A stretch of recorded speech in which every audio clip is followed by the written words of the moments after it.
Well, it's been another wild and weird week on planet Earth, so welcome to the Waffle-Free Storytelling Podcast. It's Tina Konstant here, and you know you gotta go to the show notes to pick up the waffle, or drop around to www.tinakonstant.com. In the meantime, we're jumping right into today's story, which is called The Problem with Oscar. Because for as long as he could remember, Oscar found it impossible to choose. Almost all of his childhood memories were filled with the frustration of not being able to choose two things. Whether it was two puddings or two pets or two paths, he simply couldn't decide. And it wasn't because he couldn't be bothered. He honestly, in his heart, just couldn't do it.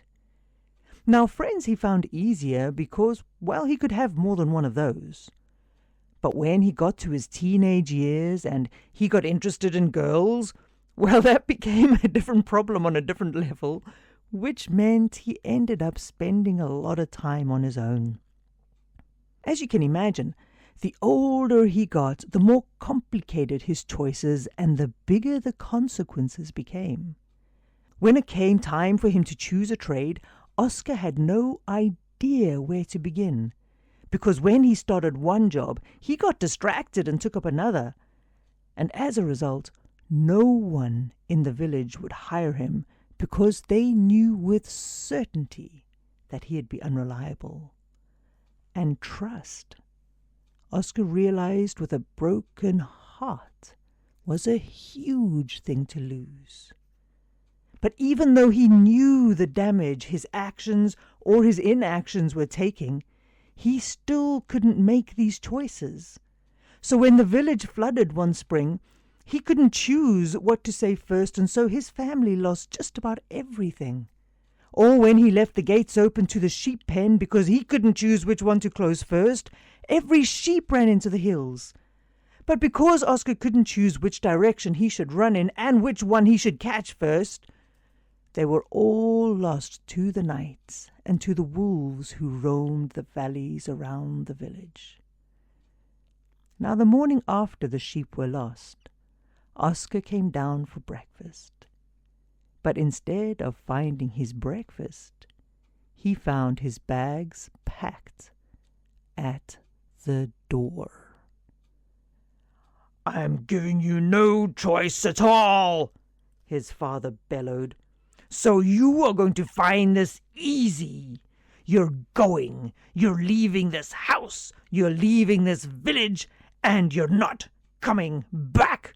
The decision has been made. No choice required." Oscar didn't know who to say goodbye to first, so he left the village without saying goodbye to anyone. As Oscar left the town that he was born and raised in, he knew people thought he was lazy and unreliable and disorganized and certainly a fool, and sitting on the rock at the crossroads at the edge of the village, he accepted that they were probably right, because he looked north, he looked south, he looked east, and he looked west, and he almost cried.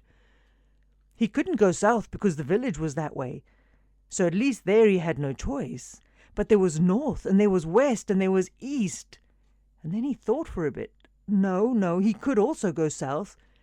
All he had to do was a detour around the village, but then, did he take an east detour or a west detour? You see, what people didn't understand was that when Oscar tried to make a choice, he wasn't just thinking about the choice. He was thinking of the possible consequences of each choice. And that's what took the time. That's what froze him up. If he traveled north, how would he handle the mountains and what would be beyond them? East lay the sea and all of those complications. West lay the rivers and the waterfalls. South, well, that was the village, but beyond that were the peat bogs and the marshes that claimed more lives than anything in the natural world. Oscar sat at the crossroads for 3 days and 4 nights, running through all the possible consequences of every possible choice, including dying of starvation and exposure if he didn't move from that rock.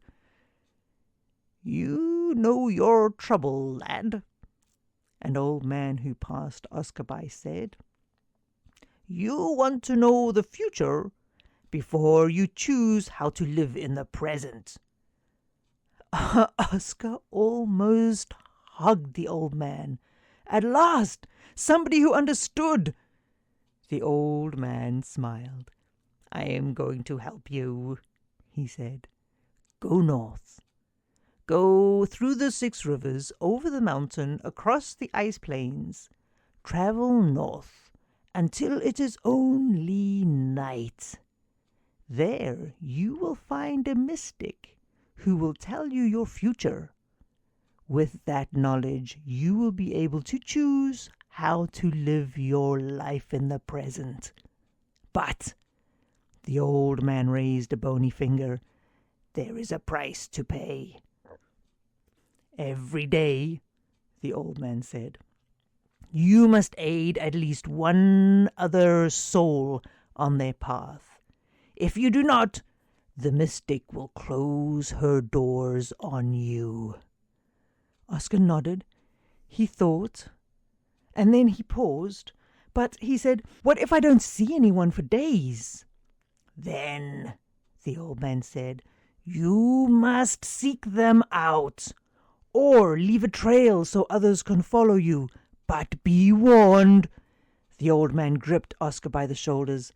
"The mystic will know if you miss so much as a single day."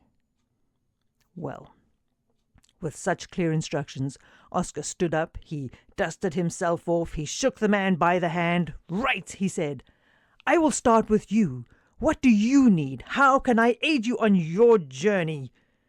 The old man laughed at Oscar's enthusiasm. "You have already helped me. Now, be on your way."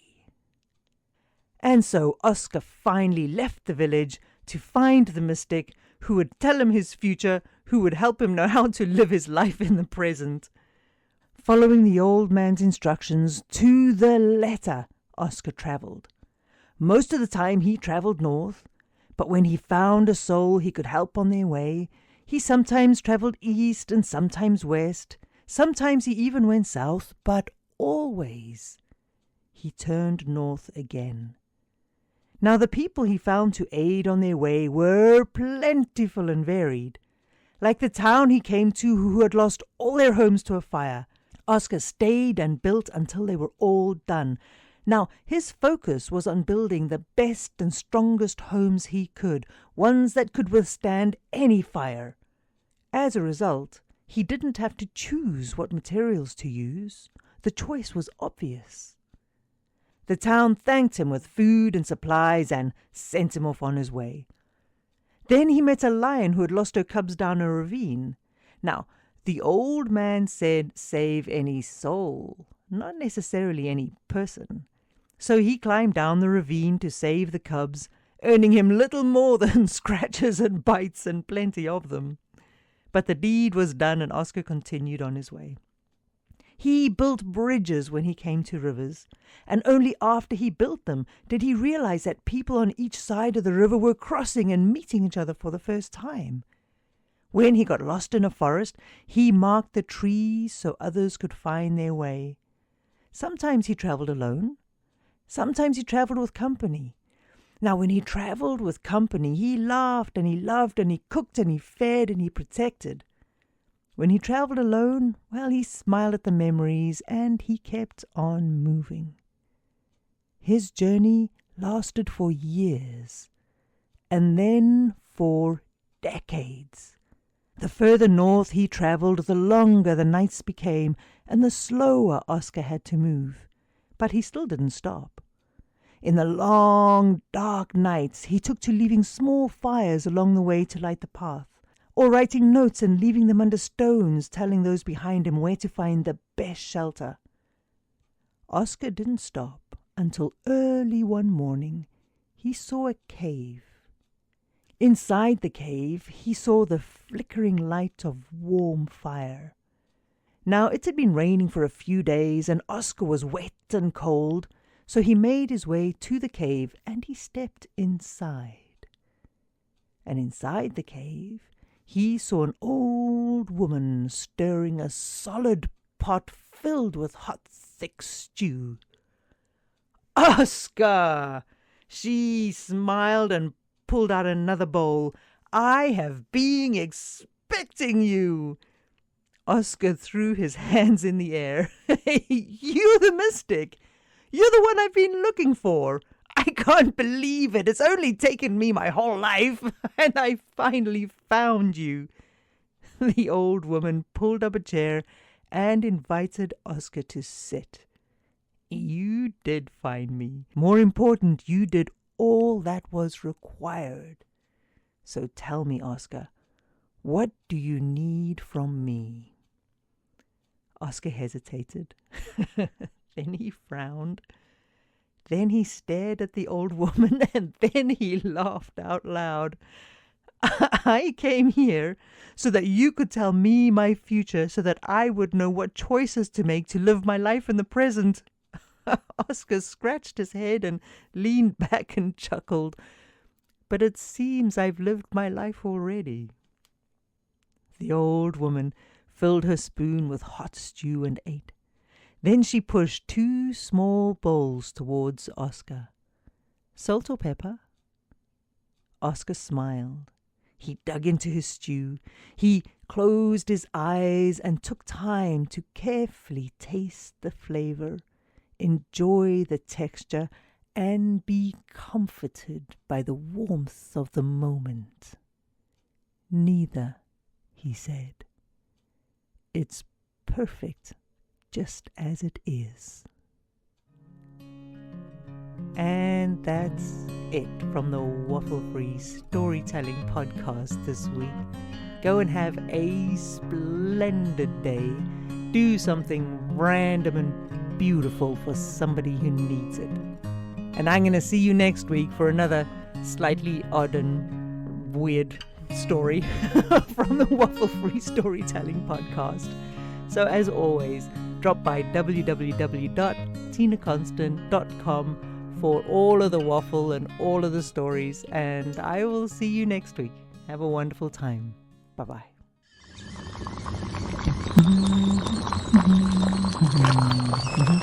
Hey. Biscuits later, Jack.